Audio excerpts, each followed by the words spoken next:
Welcome to the Corporate Treasury 101 podcast. This is the fourth and last snippet of our series on debit and credit cards.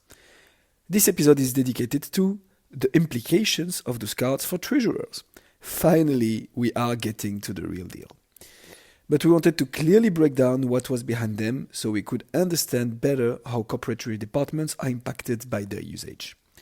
In this episode, expect to learn why big companies try to avoid making payments via cards, how B2C, business to consumers companies, need to properly set up their collection setup so they can accept credit cards, the one and only reason big companies sometimes use credit cards as a way of payments, and if you are often traveling for business, you might already have an idea, and much more.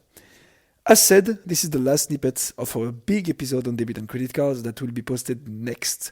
We hope you enjoy this series. If that is the case, please rate us on your favorite podcast app. This is the best way to support us and allow us to be discovered by more and more people. With all that being said, let's get on with the show.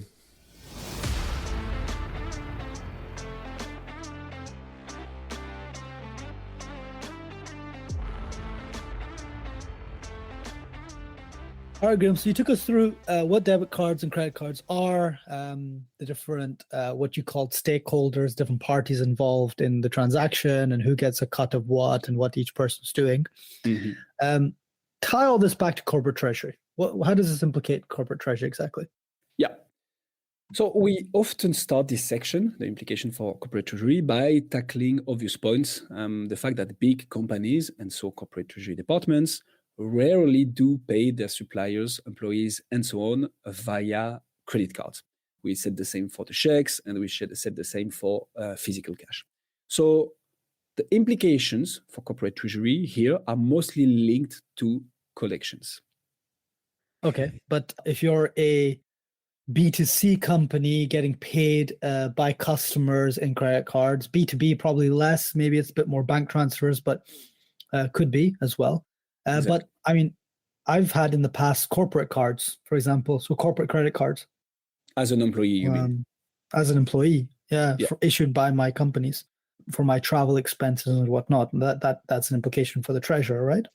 Indeed, and that is very spot on, but that's something else. So it's indeed credit cards. So companies do not pay their different business partners via credit card payments. They will rather choose more electronic forms of payments. However, it is quite handy as an employee who travels a lot to indeed have a credit card, and that is managed by the company and using the company's money, which should be the case, right? You're traveling for business, so your company is paying every expenses related to it. However, those are called credit cards program, and this is something that is made available for the employees, but this is not the company directly paying its stakeholders via credit card. So what I propose is that we don't cover them in this episode. This is again something just different, but we can definitely bear it in mind for another. The classic Guillaume line for another. When I do not know how to answer, this is another episode. Okay, so what about collections then? There must be a lot of implications for collections. We talked about cash, right? Yeah. As a company that you're someone that's collecting cash, it's actually a lot of implications. Your bank network needs to be as broad as your branch network as well, etc.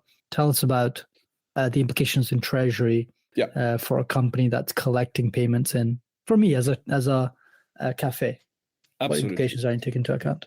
That's the perfect example, and it actually is gonna sound familiar, Hussam. But we are talking here mostly about retail businesses such as your cafe, indeed. As explained, when doing business between each other, companies rarely choose to pay via credit card because, first of all, the cost is rather high, as we saw, and because it's actually not convenient at all. When you pay from one shared service center or from one head office to another, you don't want to go physically to the other person's business and pay there. However, in retail, and in the case of your cafe, when you sell to consumers, you need to be able to accept credit cards. That's a given. And as this is for now the most widely used form of payments. So indeed, it's exactly like cash. So the main question is how to collect debit and credit card payments in the most efficient way. As a corporate treasurer, your implication here is for you to select a banking partner that is member of as many networks as possible in the first place. Your banking partnerships and relationships. Well, one of the fundamentals of corporate treasury, as highlighted in our ebook, Exactly. isn't Oh it? my God. Seamless transition. Absolutely. Yeah, indeed. Make sure you download our ebook, guys, corporatetreasury101.com. Excellent. But as part of like what you always say, Guillaume, like you need to negotiate those fees, I guess, right? The bigger you are, the more scale you have, you can negotiate those fees up or down, right? Precisely. I guess. Yeah, agreed. That's it. And it's pretty much all comes to selecting the right banking partner because you want not to pay too much for your collection means, but also have as many payment networks available as possible for you to collect money from your customers. So that's what you need to bear in mind. Collecting money from as many networks cards as possible was bearing in mind, for instance, local specificities. You just mentioned Maestro earlier. Maestro is quite used in certain countries.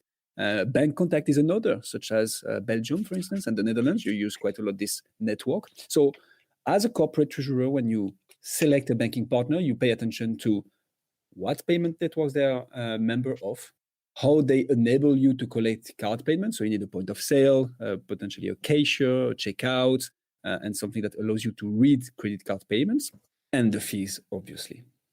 You mentioned earlier about the point of sale, right? The card machine. Do banks make card machines? Are they the ones making it, or is that like a third party involved? Yeah, that is a very good question. So certain banks do. The biggest often propose it, obviously. Some others don't, but use third-party partners, which will also take an additional fee in all this. So that's a very spot on again, because when you select a banking partner, you want to make sure that they have a native in-house solution for credit card collections, for instance, and do not require an additional third party we just talked about it, right? There are quite some already involved, and they all take quite a rather large fee out of the coffees you sell, Sam. So you want to pay attention to this. But if your company is big enough, anyways, to have a corporate treasury department, it is very likely that the types of banking partners you are dealing with propose some solutions for credit cards acquiring. These fees are really it's like taxes almost, right? No one wants to pay them. That's literally it. It's a percentage of what you earn. That's the parallel is perfect, indeed. And so in the end, compared to the two other payment types we talked about so far, so cash and checks in our payments stories journey, credit cards are obviously the much more convenient, but also the more expensive since they are percentage based. And this, just a little anecdote on this, percentage based is what you tend and try as much as possible to avoid as a corporate treasurer because you don't have any control over it. Like no matter how much revenue you will make, you will always pay more depending on your revenue. Whereas if you choose a means of payments or collection that makes you pay a unique and unit fee, then it's much more interesting for you. However, they are so widely used today, the credit cards, that a B2C business cannot circumvent them. That's how it is.